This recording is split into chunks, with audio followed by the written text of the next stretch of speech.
But Farnsworth Bentley was his personal assistant, put out his clothes, told him what he should wear, all that, like a stylist and personal assistant all together. What if I told you that seeing Diddy Combs' longtime assistant wasn't just someone helping behind the scenes? What if this man saw everything: the wild parties, the behind closed doors deals, and the power Diddy held when the cameras were off? Some believe this assistant didn't just witness things, he might have held secrets that could bring down not only Diddy's career, but shake the music industry to its core. Yo, we gotta think of a name for you, man. And if you're gonna be his personal assistant and slash butler slash umbrella carrier, whatever you gonna do, you understand? We gotta think of a name for you.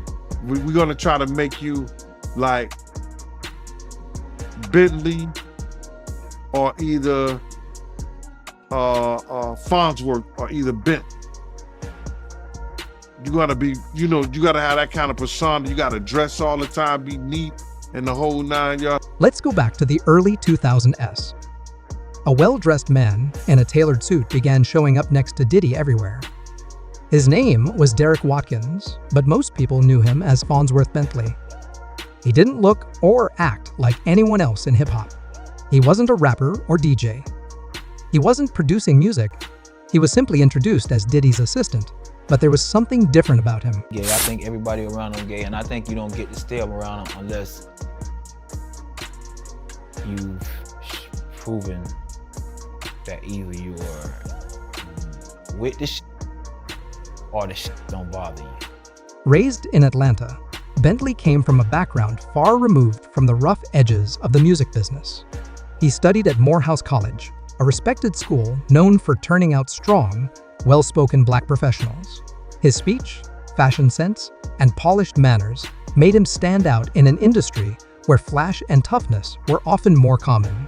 But Diddy is known for being a marketing genius.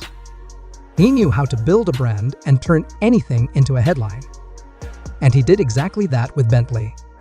Instead of keeping him in the background, Diddy made Bentley a part of his public image. He wasn't just the man holding the umbrella, he became a walking statement. Diddy gave him a new name, Farnsworth Bentley, and turned him into a kind of character, almost like a mascot for class and elegance in a world full of bravado and gold chains. I don't think he ever at least tried. He's not being your friend. I love you, daddy. He's not like that. He's not like that. Puffy don't have a friend. Puffy didn't grow up with nobody. He don't love nobody. You deserve it, daddy. And he knew what he was doing. That's kind of like when you have a set with somebody or whatever, or kind of like one of the people in that community. They trying to spray you to everybody they could on the low. Like, we know, as a straight man, we know when they're trying to tell us that they're sleeping with somebody. They gonna give you attitude in front of the homeboys, cause they know, I don't give a fuck, like, they gonna give you one of them, cause y'all share beds together. It became a common sight, Diddy walking with sunglasses and swagger, and Bentley just behind him, sometimes holding an umbrella to block the sun. It became so iconic that people began making jokes and memes. Some laughed at it, others found it strange. Was Bentley just a loyal worker, or was something deeper going on? To many, Bentley looked like a loyal assistant. But to others, it looked like he had no choice in the matter. Why would someone as smart and educated as Bentley allow himself to be treated that way, especially in public? The more people watched, the more they started asking questions. Why didn't Bentley speak for himself? Why did he always smile through Diddy's orders and demands? And most importantly, what was really going on behind the scenes? I don't know how Farnsworth Bentley found that shit, but we went over there to his house and we found a lot of Jennifer shit and everybody else's shit that belonged to Puff. I guess Puff had too much stuff in the room and he was just keeping them for it. And you seen this with your own eyes? That's crazy, man. My own eyes, bro. We went to his apartment. He don't even seem like that type of dude, yo, but damn. Security else, we went over there, man. They had to do shit, bro. And that's why Puff had stopped messing with him. And then he goes get a show. Puff ain't say nothing. He went and got a show of how to be teaching thugs how to be the gentleman. I hope the first thing he taught them motherfuckers is, don't steal! Years later, a former member of the group making the band, named Freddie P., dropped a bombshell. In a heated online rant, Freddie accused Diddy of turning out Farnsworth Bentley. In the entertainment world, that phrase doesn't just mean influence, it often means something much darker: manipulation, control, or even abuse. That's when people started looking at old videos in a new way. They remembered Diddy snapping at Bentley, ordering him to dance, or telling him to be quiet, while Bentley just stood there smiling. People started to believe Bentley wasn't just working for Diddy, he was being controlled. There were even rumors that Bentley was kept. That means he may have been financially supported, housed, and expected to give more than just help with scheduling or errands. The closeness between the two men made many in the industry uncomfortable. People began whispering that there was more to their relationship than met the eye. One picture in particular added fuel to the fire. It showed Bentley standing in the heat, holding an umbrella over Diddy, who was relaxing in a beach chair, looking completely at ease. That image, which many saw as a symbol of loyalty, suddenly started to look more like a picture of control.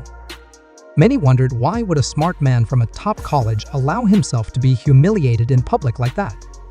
Diddy had other assistants over the years, but none of them were treated the same way. Bentley stood out because it felt like he had become part of Diddy's performance, more than just an employee, but less than a full person in his own right. Then, out of nowhere, Bentley vanished from the spotlight. No dramatic exit, no explosive interview, no revealing book. He simply faded away.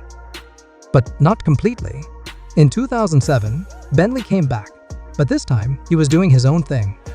He released a book titled Advance Your Swagger: How to Use Manners, Confidence, and Style to Get Ahead. The book wasn't about his time with Diddy. It wasn't a tell-all. Instead, it focused on self-improvement, etiquette, and personal growth.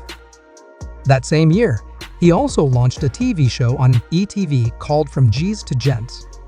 In it, he helped young men transform themselves from rough and unpolished to respectful and confident. Once again, Bentley took on the role of mentor but never mentioned Diddy, not even once. To some, that silence was classy. To others, it was suspicious. Why would someone who had been so close to one of the biggest names in hip-hop never say a single word about it? The entertainment industry thrives on gossip and scandal. Usually, people can't wait to spill the tea. But Bentley stayed silent, and people started to wonder why. One theory is that he signed an NDA, a non-disclosure agreement, that legally blocks someone from speaking about what they saw or experienced. As are common in celebrity circles, especially when secrets need to stay hidden. But some believe it's deeper than that. Maybe Bentley experienced something traumatic while working with Diddy. Maybe what he saw or what happened to him was too heavy to talk about. And Bentley wasn't the only person to raise eyebrows. Freddie P., the same former band member who made the initial claims, didn't stop at Bentley. He suggested that Diddy's strange behavior toward other young male artists followed a pattern. Freddie mentioned names like YK Osiris and Meek Mill. Let's talk about YK Osiris first. He once posted pictures of himself with Diddy in Jamaica, shirtless, close, and relaxed. Some fans thought the photos were odd. They questioned the nature of their relationship. Then there was a resurfaced video of Meek Mill in a swimming pool. In it, Diddy called Meek Daddy, a strange choice of words that many people overlooked at the time. But once the conversations about Bentley and YK Osiris picked up, people looked back at that video and started asking questions. Why did Meek look so uncomfortable? What was really going on? Things got even more serious when a man claiming to be Diddy's former bodyguard released an audio recording. In the clip, he didn't just talk about parties, he hinted at deeper issues.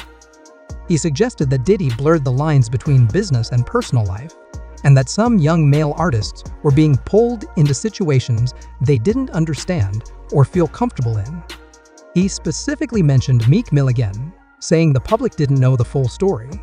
All these stories started forming a pattern. Young, talented men with bright futures getting close to Diddy and then going quiet. Then came a legal case that brought even darker stories into the light. A man named Lil Rod filed a lawsuit. At first glance, it looked like a typical disagreement over music. But when you read closely, the lawsuit mentioned unusual parties, disturbing behavior, and the use of coded language. One term stood out: freak-offs. These weren't regular gatherings. According to people in the know, they were private events where anything could happen. Guests were invited or pressured into joining. Some even said these encounters were filmed, not just for fun, but to gain control over the people involved. The idea is chilling. If true, it would mean Diddy kept people close to him not just for their talent, but because he had something over them, something that would make them stay quiet forever. And that brings us back to Fonzworth Bentley. Was he more than just an assistant? Was he caught in a world he couldn't escape from? If these rumors are true, Bentley wasn't just holding an umbrella, he may have been trapped in a system of power and silence. Many fans have asked the same question: why hasn't Bentley spoken out? Some say it's fear. Not just fear of lawsuits, but fear of being blacklisted. Diddy has connections across the music, fashion, and entertainment worlds. One wrong word could destroy someone's career. Others believe Bentley is protecting himself, not Diddy. A person once commented, he didn't hold that umbrella in 90-degree heat just for a paycheck. That man was stuck.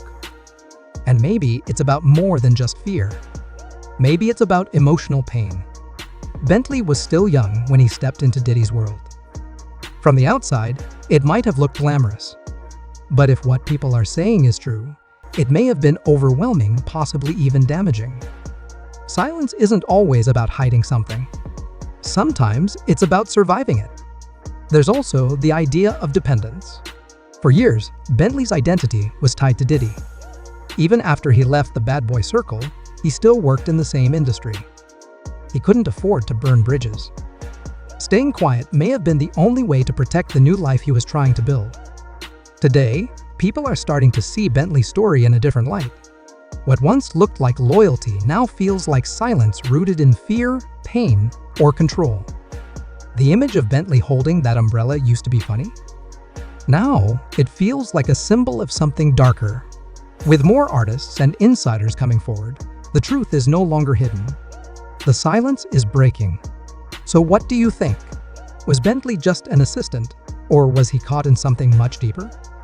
Do you believe he's staying quiet to protect himself or someone else? Let me know your thoughts in the comments. And if you want the real story behind the headlines, don't forget to subscribe.